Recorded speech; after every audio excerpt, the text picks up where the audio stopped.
Mars media நேயர்களுக்கும் அன்பர்களுக்கும் இந்த நாள் இனிய நாளாக அமைய எல்லாம் வல்ல இறைவனை பிரார்த்திக்கின்றோம். இந்த சேனல் உங்களுக்கு பிடிச்சிருந்தா மறக்காம சப்ஸ்கிரைப் பண்ணுங்க, ஷேர் பண்ணுங்க, லைக் பண்ணுங்க, கமெண்ட் பண்ணுங்க. ஓம் ஸ்ரீ குருப்யோ நமः. வக்ரதுண்ட மகாகாய சூரியகோட்டி சமப்பிரப நிர்விக்னம் குருமே தேவ சர்வகாரியேஷு சர்வதா. மார்ஸ் மீடியா நேயர்கள் எல்லாருக்கும் ஜோதிட குருஜியின் இனிய வணக்கங்கள், வாழ்த்துக்கள், ஆசீர்வாதங்கள். இந்த வீடியோ பதிவுல நம்ம என்ன பார்க்க போறோம் அப்படின்னா 2024 ஆண்டு செப்டம்பர் மாத ராசி பலன். இந்த செப்டம்பர் மாதம் உங்களுக்கு எந்த வகையில நன்மைகளை செய்ய போறது, எந்த வகையில நீங்க கவனமா இருக்கணும், பரிகாரமா என்ன பண்ணினா ரொம்ப விசேஷம் அப்படிங்கறத பத்திலாம் நம்ம இப்ப தெளிவா பார்க்க போறோம். பதிவுக்கு போகலாமா? அதுக்கு முன்னாடி நம்ம சேனலை சப்ஸ்கிரைப் பண்ணின அனைத்து இனிய நெஞ்சங்களுக்கும் நல்வாழ்த்துக்கள். அதே சமயம் சப்ஸ்கிரைப் பண்ணல அப்படின்னா பண்ணிக்கோங்க. அப்பதான் நாங்க போடுற வீடியோ பதிவுகள் உங்களுக்கு உடனுக்குடனே கிடைக்கும். அதன் மூலம் சில பரிகாரங்களை செய்யறதுனால நமக்கு வர பிரச்சனைகளை கொஞ்சம் குறைச்சிக்கலாம். அதே சமயம் ஒவ்வொரு ராசிகளுக்கும் கர்ம பலன்கள் எப்படி, அதை எப்படி சரி செய்வது அப்படிங்கறத பத்தியெல்லாம் ஒரு வீடியோ பதிவு கூடிய விரைவில் உங்களுக்கு வரும். அதை பார்த்து நீங்க தெரிஞ்சுக்கிட்டு அவங்கவங்க கர்ம பலனை குறைச்சிக்கணும், நல்லது நடக்கணும் எல்லாருக்குமே. அதுக்காக தான் நாங்க நிறைய பதிவுகளை போட்டுக்கிட்டு இருக்கோம். இதெல்லாம் நீங்க பார்க்கணும், ஸ்கிப் பண்ணாம ஃபுல்லா பார்த்துட்டு லைக் பண்ணணும், கமெண்ட் பண்ணணும். சரியா? இப்ப இந்த பதிவுக்கு போகலாமா? வாருங்கள் நேயர்களே. எனதுமே மீன ராசி நேயர்களே, இந்த பதிவுல நம்ம என்ன பார்க்க போறோம் அப்படின்னா 2024 ஆண்டு செப்டம்பர் மாத ராசி பலன். இந்த செப்டம்பர் மாதம் உங்களுக்கு எப்படிப்பட்ட மாதம்? அற்புதமான மாதமா, இல்ல மற்ற கிரகங்கள் மூலமா நீங்க கவனமா இருக்கக்கூடிய மாதமா அப்படிங்கறத பத்திலாம் நம்ம இப்ப தெளிவா பார்க்க போறோம். பரிகாரமா என்ன பண்ணினா ரொம்ப விசேஷம் அப்படிங்கறத பத்தியும் பார்க்க போறோம். முதல்ல மீனம் அப்படின்னாலே பூரட்டாதி 4ஆம் பாதத்தில் பிறந்தவர்கள், உத்திரட்டாதி மற்றும் ரேவதி இந்த 3 நட்சத்திரத்துல பிறந்தவர்களுக்கு இந்த ராசி மீனம். இந்த பூரட்டாதி அப்படிங்கும்போது இந்த நட்சத்திர சாரம் குரு, மீனராசி குரு தான் ராசிநாதனும். உத்திரட்டாதி அப்படிங்கும்போது சனீஸ்வர பகவான், ரேவதிங்கும்போது புத பகவான். ஆக இந்த மீனராசிக்கு ராசிநாதன் குரு பகவான். வணங்க வேண்டிய தெய்வம் தட்சிணாமூர்த்தி. முதல்ல உங்களோட ராசிநாதனும் ஜீவனாதிபதியான குரு பகவான் சகாயஸ்தானமாக்கிய 3ஆம் இடத்துல இருக்கார். 3ஆம் இடம் அப்படிங்கும்போது 2ஆம் இடம் சூப்பர். 3ஆம் இடம்ங்கிறது கொஞ்சம் கவனமா இருக்கணும். எதுல? உடன்பிறப்புகள் விஷயத்துல.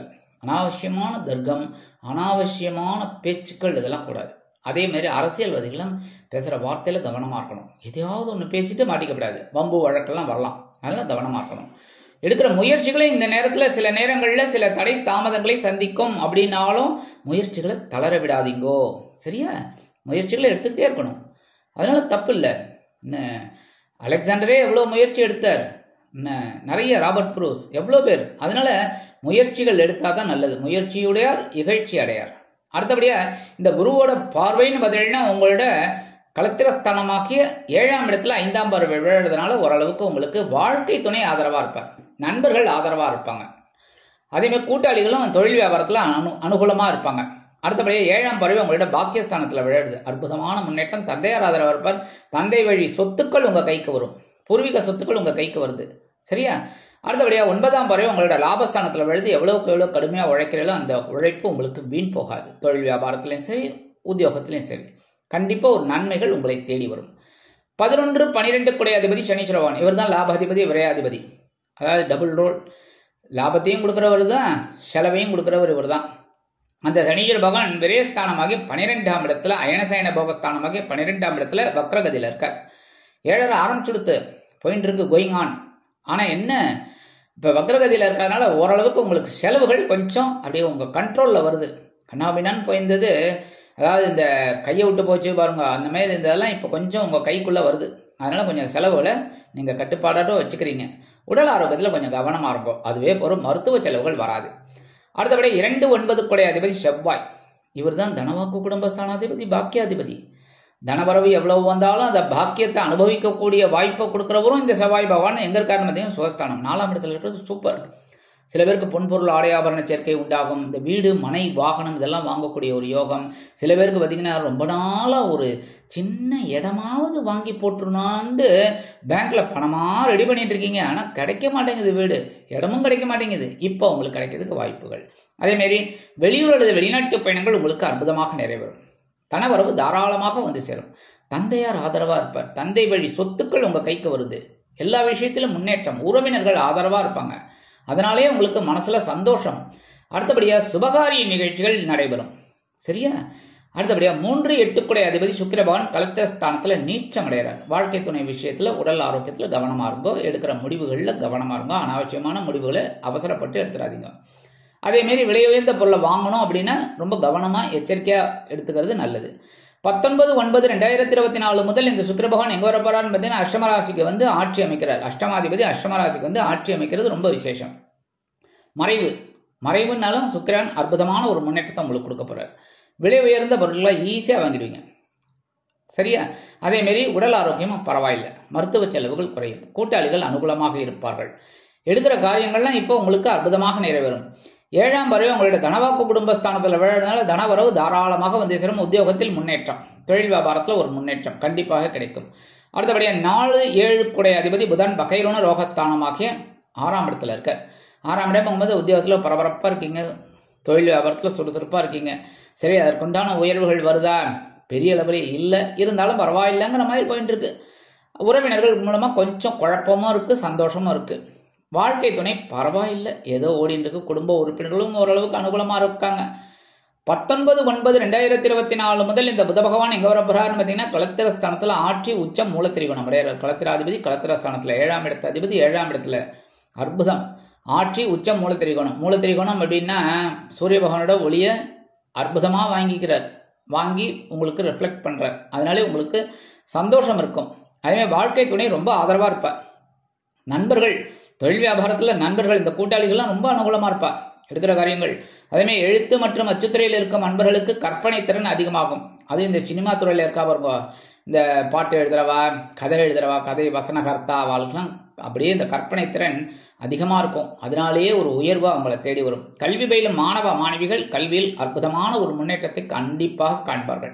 ஏன்னா இந்த புத பகவானுக்கு மட்டும்தான் ஆட்சி உச்சம் மூலத்திரிகோணம் ஒரே இடத்துல, மற்ற எந்த கிரகத்துக்கும் கிடையாது. சனிச்சர பகவானுக்கு பார்த்தீங்கன்னா கும்பராசியில் ஆட்சி மூலத்திரிகோணம், ஆனால் உச்சம் பார்த்தீங்கன்னா துலாம் ராசி. செவ்வாய்க்கும் அதே தான். இந்த மாதிரி ஒவ்வொரு கிரகத்துக்கும் அந்த மாதிரி தான். ஆனால் புத பகவானுக்கு மட்டும்தான். ஏன்னா அறிவு நல்லா இருந்தால் தான் வேலையே. அறிவே இல்லைன்னா அறிவில்லாதவன் அப்படின்னா அவன் எவ்வளோ சம்பாதிச்சாலும் பிரயோஜனம் கிடையாது. சரியா? ஏன்னா அதை எங்கே சேர்ப்பான்?